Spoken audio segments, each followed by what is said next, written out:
today we continue with the digestive system, the functions. Okay, now these are your parts of digestive system.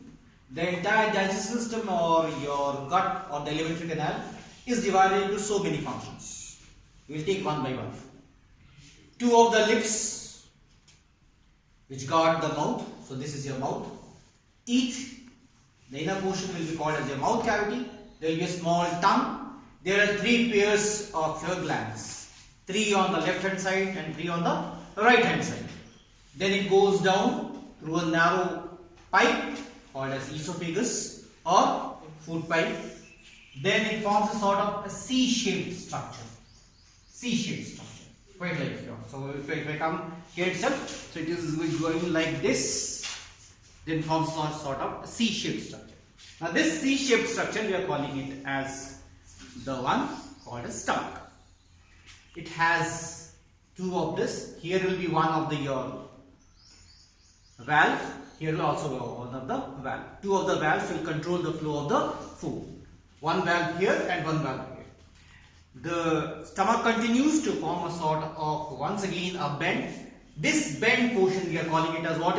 Duodenum. Duodenum is the position where your two of the secretions will come.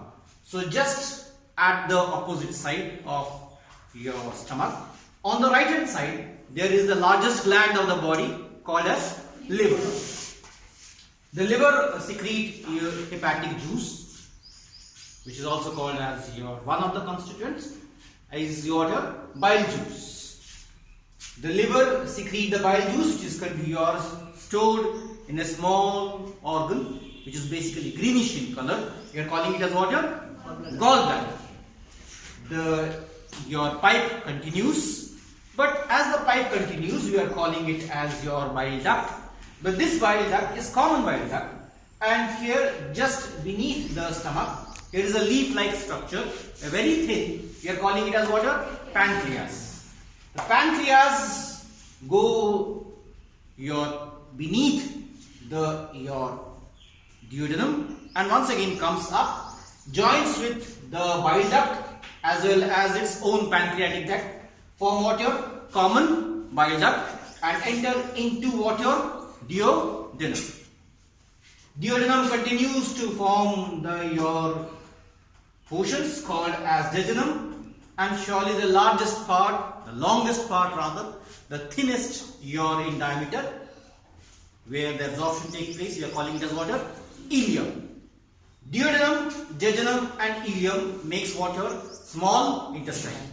The word small intestine is not in exactly your length, but is on the basis of the inner diameter. So diameter of this your tube is very thin, so we are calling it as small. Maximum your digestion as well as absorption will take place here. Then it continues to go downwards to form the first your part, which is vestigial, non-functional in us. We are calling it as what? Vermiform appendix. It's basically the part in other animals we are calling it as what? Cecum. Then it continues for the absorption of your water and mineral ions. We are calling it as what?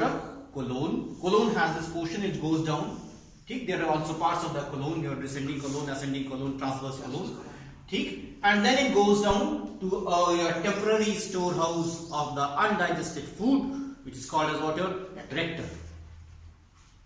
Cecum, colon and rectum, they are the parts of what? Large intestine. And then finally, the portion from where the human feces or the animal feces or the excreta are digested, we are calling it as what? Anus. We'll once again take it, your functions. The functions for this portion is quite like, I'll try to give a sort of demo. Now this is any of your liquid or what we can do. Sure? So this is your lips. We'll take it inside. As soon as this, we have your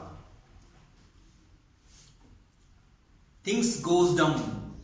This going down, we are calling it as swallowing. Before it is being swallowed, it is what the process taking in called as what? Ingestion. And then crushing of the food with the help of water. Teeth, we are calling it as water. mastication. So food is broken down into small parts. Food is then becomes soft with the help of your saliva. So we have 3 pairs of saliva. 1, 2 and 3. 1, 2 and 3. So 3 on this side and 3 on this side. They open into what here? The cavity itself. This cavity where your food is being moistened, swallowed down in the form of your small balls. So sure, this goes down, this becomes what your pharynx, and then this is your tube called as esophagus. In esophagus, it's quite like this, that the food, say for example, this is a tube. So as the food goes down, after this swallowing, the entire things undergo your involuntary action of your smooth muscles. So contraction, relaxation, contraction, relaxation, contraction, relaxation. This rhythmic contraction and relaxation, we are calling it a word of peristalsis, or we are calling it as peristaltic movement. Sure? So food, once again, this is something we are, once again I will show that you just see the portion how it is formed. So it goes up, down, contraction, relaxation. So more muscles, they contract like this circular as well as longitudinal.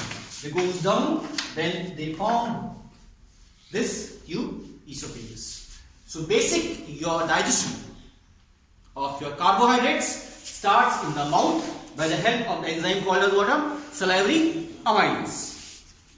Esophagus doesn't secrete any kind of enzyme, it just passes on the food.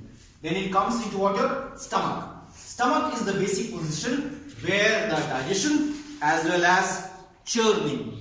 Ready? Sure, that is mixing of the food takes place. So churning of the food takes place. It secretes your acidic medium, has this due to the presence of water, HCl. The enzyme in its inactive form is called as pepsidogen. Active form, by the help of the HCl, it becomes what? Active called as pepsin for the digestion of the protein. And the inner wall, and this inner wall of your stomach, like this, if I make it as, so inner wall of stomach is prevented by the action of the HCl by the release of your mucus. Okay? In the next class, we will take all these in detail once again. Okay?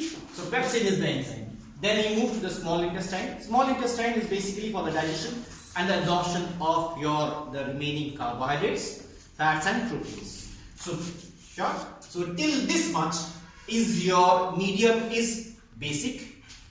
This much is medium is water, acidic, and from here itself, from the duodenum to the last portion of ileum, once again the medium pH is water, basic or alkaline.